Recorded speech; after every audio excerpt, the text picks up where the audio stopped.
BMS करता करता clinic join करायला पाहिजे का? हा प्रश्न खूपदा मनात येतो आणि तो तसाच राहून जातो. काही लोकांना नशीबवान असतात की त्यांच्या कॉलेजमध्ये त्यांना पेशंट बघायला भेटतात, त्यांना क्लिनिकल एक्सपोजर भेटतं. पण काही आपल्यासारखे सुद्धा असतात ना.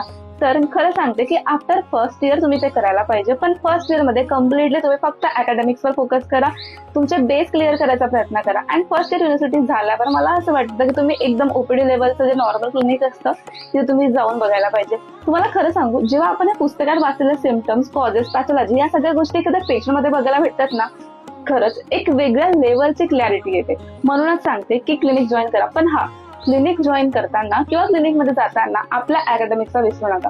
कारण मग सेकंड इयर असो, फायनल इयर असो, कोणत्याही इयरमध्ये तुम्ही असू द्या, पण जर तुम्ही वाचणार नाही तर तुम्ही काहीच अप्लाय करू शकणार नाही. म्हणून वाचन हे सगळ्यात जास्त इम्पॉर्टंट आहे. तर मला असं वाटतं की क्लिनिक अँड अकॅडमिक्स हे दोन्ही पण गोष्टी आपल्याला खूप जास्त बॅलन्स करता आल्या पाहिजे.